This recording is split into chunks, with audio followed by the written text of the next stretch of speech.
Assalamu alaikum wa rahmatullahi wa barakatuh, ayyuhal mu'minun, j'espère que vous allez bien. Alors, dans cette vidéo, Inch'Allah, je vais parler de la réforme des cœurs. Donc ça, c'est une chose qui est très importante, puisque le cœur, c'est l'organe le plus important chez l'être humain. Subhanallah, c'est l'organe qu'Allah subhanahu wa ta'ala regarde, ainsi que les œuvres. Ce n'est pas les apparences ou les vêtements, etc., mais ce sont les œuvres et les cœurs des hommes. Et le jour de la résurrection, ceux qui seront sauvés, ce seront ceux qui ont le cœur, illa man atallah biqalbin salim, sauf ceux qui viennent avec un cœur sain.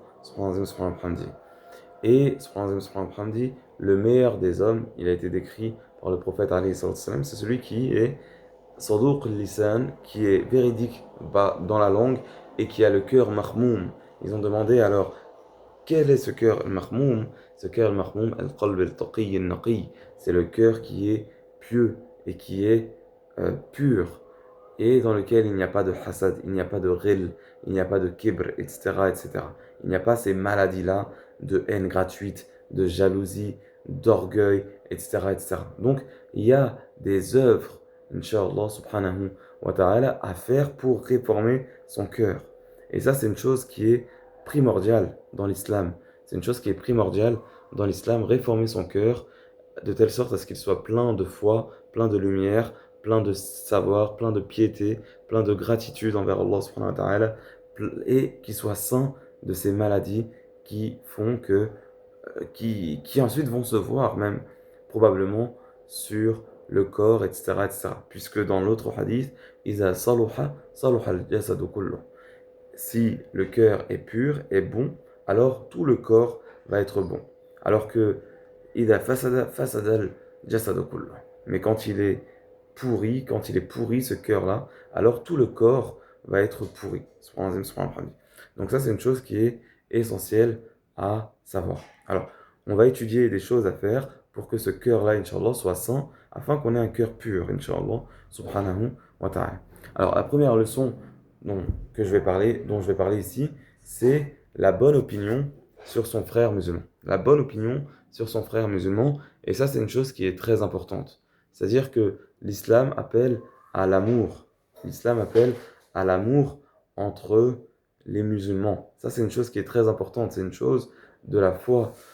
لا تدخلوا الجنة حتى تؤمنوا ولا تؤمنوا حتى تحابوا. C'est-à-dire que vous n'entrerez au paradis sans avoir cru, et vous ne croirez sans vous aimer. Donc on est obligé de s'aimer. أولا أدلكم على شيء إذا فعلتموه تحاببتم. Ne vous indiquerai-je pas une chose que quand vous la ferez, vous vous aimerez? أفشوا السلام بينكم. Propagez le salam entre vous. Et dans le salam, subhanallah, il y a beaucoup de bien.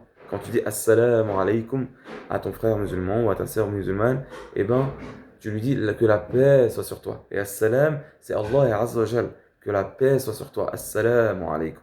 Assalamu alaykum. Assalamu alaykum. Ça, subhanallah, c'est une chose qui est splendide. Tu lui souhaites la paix, tu lui souhaites assalam, tu lui souhaites qu'il soit préservé des maux, des soucis de ce bas monde-là, des soucis psychiques, des soucis au niveau de la foi, des soucis, des problèmes de santé. Assalamu alaykum.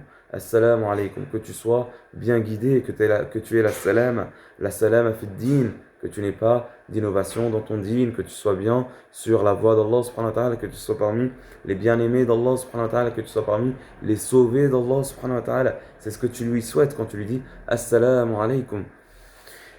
Tu lui souhaites qu'il soit, voilà, qu'il ait le chemin de la salam. Et ça, c'est une chose qui est très importante chez les musulmans. Et voilà, il faut cultiver la paix entre nous, il faut cultiver as-salam entre nous, il faut cultiver l'amour entre nous. Et parmi les choses qui préservent l'amour, il y a aussi la bonne interprétation des paroles et aussi le fait de penser du bien sur ses frères et sœurs. Ça, c'est une chose qui est très importante, le fait de penser du bien vis-à-vis d'autrui, ne pas mal interpréter ses paroles. Ça, c'est une chose qui est très importante. De ne pas mal interpréter les paroles. Il est rapporté de gens de science التمس لأخيك العذر أو إلى 70 عذرا. Subhanallah. C'est-à-dire, cherche pour ton frère une bonne excuse, ou même 70 excuses. Et si tu ne trouves pas d'excuse, alors dis peut-être qu'il a une excuse à laquelle je n'ai pas pensé. Tu vois, la bonne pensée sur autrui, la pudeur envers son frère musulman et sa sœur musulmane. La pudeur, subhanallah.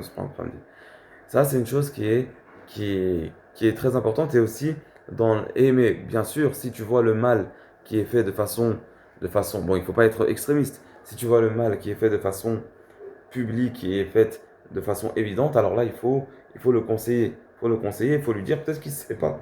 Au final, peut-être qu'il ne sait pas, donc tu lui expliques. Tu vas voir, et ensuite, quand tu vas lui expliquer, peut-être qu'il va accepter, peut-être qu'il va refuser. Là aussi, bon, il faut toujours aussi interdire le mal, c'est une chose qui est très importante. Mais ce dont je voulais appuyer ici, c'est la bonne interprétation des paroles du musulman et de la musulmane. Il faut que tu puisses interpréter, il faut que tu interprètes correctement la parole du musulman et de la musulmane. Il ne faut pas que tu aies une mauvaise pensée sur lui. Si tu ne comprends pas, si tu as une bonne interprétation possible et une mauvaise interprétation possible, alors, alors choisis la bonne interprétation, Inch'Allah, subhanahu wa ta'ala. C'est une chose qui est très importante. Choisis la bonne interprétation. Si tu vois que c'est une mauvaise chose, alors discute avec cette personne-là. Pourquoi est-ce que tu dis ça? Et explique-lui quel est le bien. Après, il y a deux sortes de gens. Il y a ceux qui vont accepter le bon conseil, et donc ça, ils ont du bien, Inch'Allah, en eux. Et il y a ceux qui refusent le bon conseil, qui se prennent dans l'orgueil, et qui ont toujours des mauvaises interprétations, qui vont pas cultiver l'amour. Eux, ce qu'ils cultivent, c'est le désamour, c'est la haine, c'est la jalousie, etc., etc., toutes les maladies du cœur. Donc ça, c'est une chose qui est très importante, avec laquelle il faut vivre. Il faut vivre et il faut apprendre ces choses-là, les choses d'iman, les choses de la foi.